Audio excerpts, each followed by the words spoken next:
Capítulo 28. Al día siguiente, todo era nuevo e interesante para Elizabeth. Estaba dispuesta a pasarlo bien y muy animada, pues había encontrado a su hermana con muy buen aspecto y todos los temores que su salud le inspiraba se habían desvanecido. Además, la perspectiva de un viaje por el norte era para ella una constante fuente de dicha. Cuando dejaron el camino real para entrar en el sendero de Humford, los ojos de todos buscaban la casa del párroco, y cada revuelta creían que iban a divisarla. A un lado del sendero corría la empalizada de la finca de Rosings, y Elizabeth sonrió al acordarse de todo lo que le había oído decir de sus habitantes. Por fin vislumbraron la casa parroquial, el jardín que se extendía hasta el camino, la casa que se alzaba en medio, la verde empalizada y el seto de laurel indicaba que ya habían llegado. Collins y Charlotte aparecieron en la puerta y el carruaje se detuvo ante una pequeña entrada que conducía a la casa a través de un caminito de gravilla. Entre saludos y sonrisas generales, en un momento se bajaron todos del lando, alegrándose mutuamente al verse. La señora Collins dio la bienvenida a su amiga con el más sincero agrado, y Elizabeth, al ser recibida con tanto cariño, estaba cada vez más contenta de haber venido. Observó al instante que las maneras de su primo no habían cambiado con el matrimonio. Su rígida cortesía era exactamente la misma de antes, y la tuvo varios minutos en la puerta para hacerle preguntas sobre toda la familia. Sin más dilación que las observaciones de Collins a sus huéspedes sobre la pulcritud de la entrada, entraron a la casa. Una vez en el recibidor, Collins, con rimbombante formalidad, le dio por segunda vez la bienvenida a su humilde casa, repitiéndoles punto por punto el ofrecimiento que su mujer les había hecho de servirles un refresco. Elizabeth estaba preparada para verlo ahora en su ambiente y no pudo menos que pensar que al mostrarle las buenas proporciones de la estancia, su aspecto y su mobiliario, Collins se dirigía especialmente a ella, como si deseara hacerle sentir lo que había perdido al rechazarle. Pero aunque todo parecía reluciente y confortable, Elizabeth no pudo gratificarle con ninguna señal de arrepentimiento, sino que más bien se admiraba de que su amiga pudiera tener un aspecto tan alegre con semejante compañero. Cuando Collins decía algo que forzosamente tenía que avergonzar a su mujer, lo que sucedía no pocas veces, Elizabeth volvía involuntariamente los ojos hacia Charlotte. Una vez o dos pudo descubrir que ésta se sonrojaba ligeramente, pero por lo común Charlotte hacía como que no le oía. Después de estar sentados durante un rato, el suficiente para admirar todo y cada uno de los muebles, desde el aparador a la rejilla de la chimenea, y para contar el viaje y todo lo que había pasado en Londres, el señor Collins les invitó a dar un paseo por el jardín, que era grande y bien trazado, y de cuyo cuidado se encargaba él personalmente. Trabajar en el jardín era uno de sus más respetados placeres.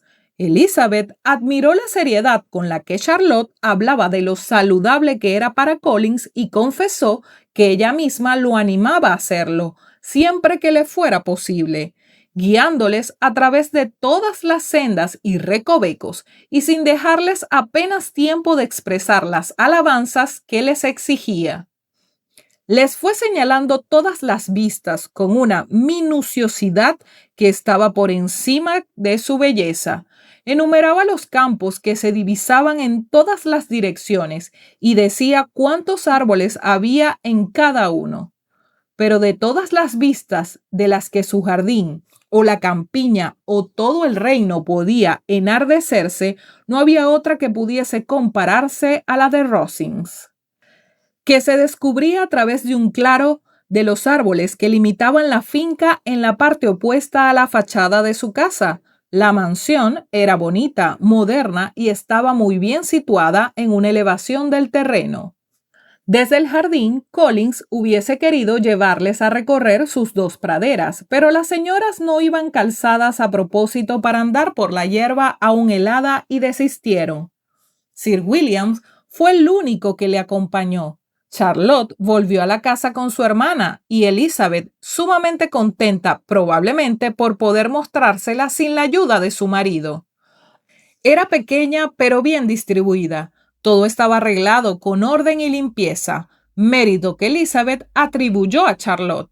Cuando se podía olvidar a Collins, se respiraba un aire más agradable en la casa, y por la evidente satisfacción de su amiga, Elizabeth pensó que debería olvidarlo más a menudo.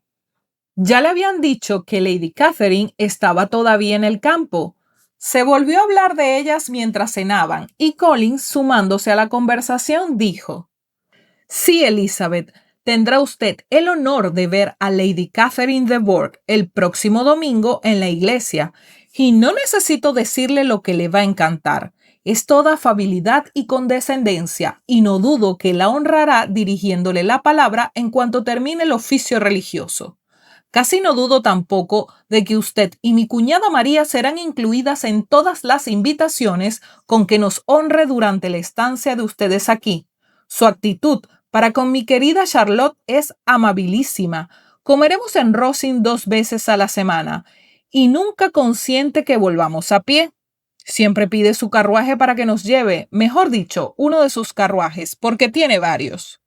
Lady Catherine es realmente una señora muy respetable y afectuosa, añadió Charlotte, y una vecina muy atenta.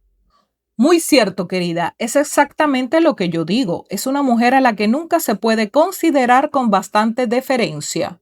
Durante la velada se habló casi constantemente de Hertfordshire y se repitió lo que ya se había dicho por escrito.